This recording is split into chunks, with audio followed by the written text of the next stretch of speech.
மங்கள பட்டினில் மணக்கோலம் விவாகா வழங்கும் சுபமுகூர்த்த பட்டு சென்னை சில்க் டிநகர் வேளச்சேரி குரோம்பேட் மற்றும் திருவள்ளூர். வீரமாமுனிவரின் திருவுருவ சிலையுடன் கூடிய மணிமண்டபத்தை முதலமைச்சர் மு க ஸ்டாலின் திறந்து வைக்கிறார். அதன் நேரலை காட்சிகளை தற்போது பார்க்கலாம்.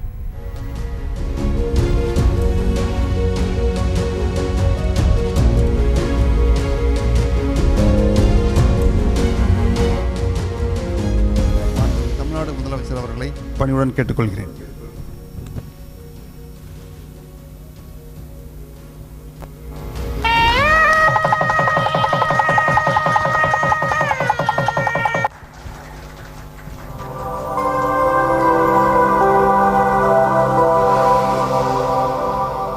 வணக்கம். இன்றைய தினம் தமிழ்நாடு முதலமைச்சர் திரு மு க ஸ்டாலின் அவர்கள் பல்வேறு நலத்திட்ட உதவிகளை தலைமைச் செயலகத்திலிருந்து வழங்குகிறார். அதன் அடிப்படையிலே பல்வேறு நலத்திட்ட உதவிகள் மட்டுமல்லாது பணி நியமன ஆணையம் உள்ளிட்ட பல்வேறு நிகழ்ச்சியில் தற்போது கலந்து கொண்டிருக்கிறார்.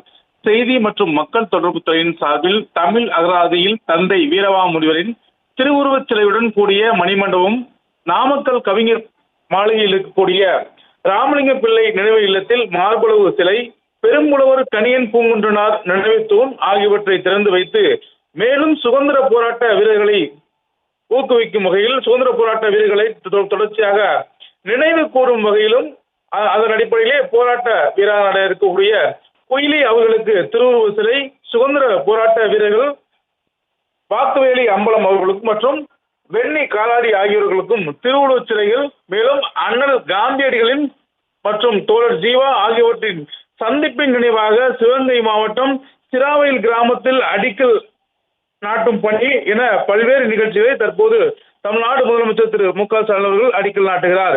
மேலும் இந்து சமய அறநிலையத்துறை சார்பில் திருவள்ளூர் மாவட்டம் பெரியபாளையம் அருள்மிகு பவானியம்மன் திருக்கோயில், விழுப்புரம் மாவட்டம் மேல்மலையனூர் அருகே இருக்கக்கூடிய அங்காள பரமேஸ்வரி திருக்கோயில், கோயம்புத்தூர் அருகே இருக்கக்கூடிய சின்னமலை அருள்மிகு மாசாணியம்மன் திருக்கோயில் ஆகிய திருக்கோயில்களுக்கு நாள் முழுவதும் அன்னதானம் வழங்கும் திட்டத்தையும் தற்போது முதலமைச்சர் அவர்கள் துவங்கி வைக்க இருக்கிறார். செய்திகளை உடனுக்குடனும் துல்லியமாகவும் தெரிந்து கொள்ள சப்ஸ்கிரைப் பண்ணுங்க.